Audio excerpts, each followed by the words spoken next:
السلام عليكم ورحمة الله تعالى وبركاته أعزائي المشاهدين، مرحبا بكم في قناتي وقناتكم وصفات فاطمة الملالية. كيف ما كتعرفوا أن نزلة البرد كدور والله شافي الجميع. اليوم جيت باش نشارك معكم واحد الوصفة طبيعية اللي كيقلبوا عليها الناس وناجحة 100%. نبداو في مكونات على بركة الله. عندي هنا 2 كيسان د العنبه عامرين بالخزامه الزرقاء. هذه هي الخزامه الزرقاء، راها كتكون عند العشاب وجيبوها تكون جديده ما تكونش قديمه يعني طايله. وعندي 2 كيسان د العنبه ديال زيت المائده و4 الفصوص كبار ديال الثومه الحمراء. غادي نغسلوهم.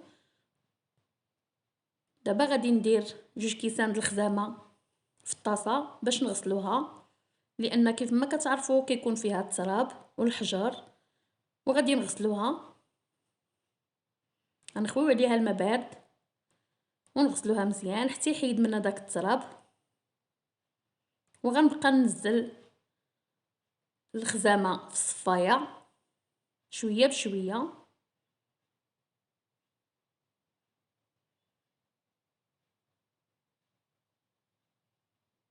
كنخويو الماء حتى كتغطى وكتطلع الخزامه الفوق، وغنبدا نصفيها في هاد الستايه. كنخوي غير داكشي اللي الفوق وعاوتاني كنعاود ندير لها الماء باش كيحيد منها التراب كيف ما كتشوفوا، وداك الحجيرات كيبقاو لتحت. هانتوما كتشوفوا الحجر لتحت باقي. هاد الوصفه راها ناجحه 100%، وانا مجرباها. اللي مرض بالسعله كنديرها له ما كيبقاش فيه السعله. هانتوما كتشوفوا شحال ديال الحجر كيبقاو التراب. وغنخليها تقطر ونديرها في هذا الكاسرول تكون ناشفه. هانتوما كتشوفوا هي ديال الخزامه اللي غسلت. وغندير 4 الفصوص ديال الثومه اللي غادي غير نضغط عليها بالشوكه نهرسها شويه ونديرها بالقشور ديالها. الثومه تكون حمراء. هاد الوصفه طبيعيه احسن من السيرو وكتبري دغيا غير في 3 ايام كتشربوها ملي تنعسوا. وغنديروا الماء قد الخزامه قد الماء، 2 كيسان او 2 كيسان ونص. جهد اللي تغلي فيه الخزامه حتى تنفخ لنا وتنشف تشرب داك الماء كله. دابا غادي نشعلوا عليها.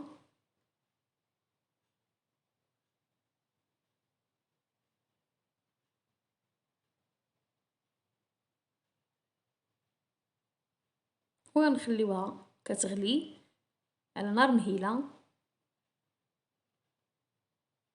حتى غتنشف لنا من الماء. وغنبقى نحركها مره مره ماشي مغير في هذا الخشب. من الاحسن شي حاجه د الخشب. وكيف ما كتشوفوا هي دي كتغلي وكتطلق واحد الريحه زوينه في المنزل كتعطروا مزيان. والريحه ديال الخزامه راها غزاله في الدار.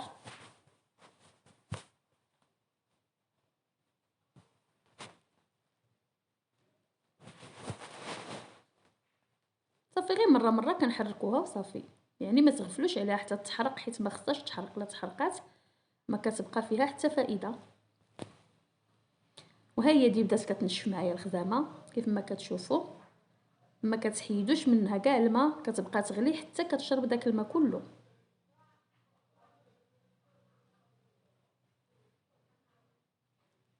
هانتوما كتشوفوا دائما كتقلبوها بداك المغرفه ولا شي خشيبه حتى ما كيبقاش فيها الماء.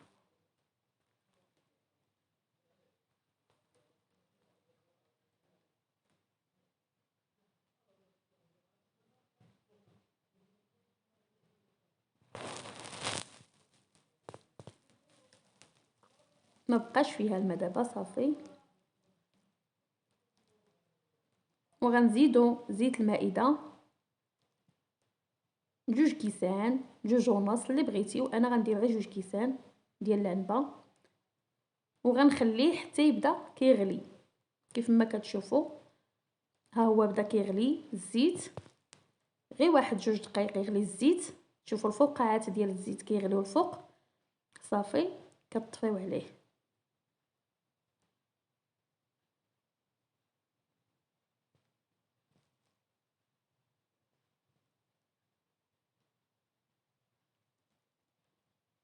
شفتوا هي ديال الزيت كتغلي.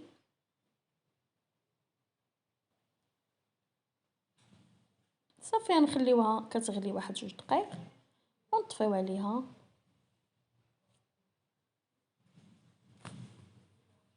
صافي دابا انا غنطفي ونخليها تبرد شويه.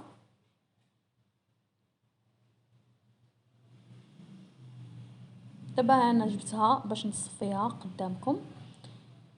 ها هي ديال الزيت بردات شويه، وغنصفيوها في واحد الكاسرونه اللي ناشفه ما فيهاش الماء.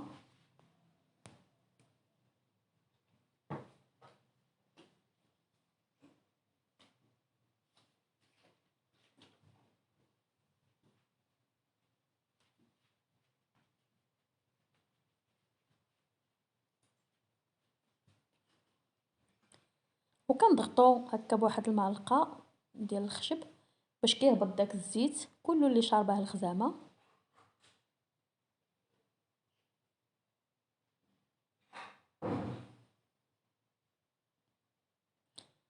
ها هي ديال الزبيته اللي خرجتها من الخزامه. كيف ما كتشوفوا غادي نخويها في القرعه اللي تكون ناشفه.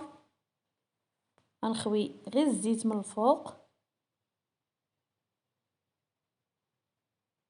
الزيت بوحديتها كتكون صافيه، ولكن فيها ريحه الخزامه غزاله، وداك الدرد ديال الخزامه ما نديروش.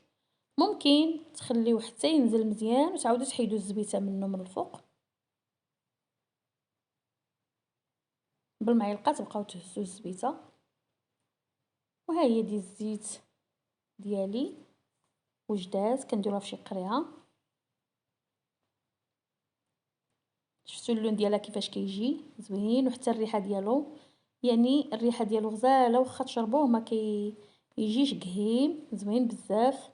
نتمنى تجربوه وينال الاعجاب ديالكم، وبالاخص حتى تبغيو تنعسوا عاد تبداو تشربوا الزيت بالليل.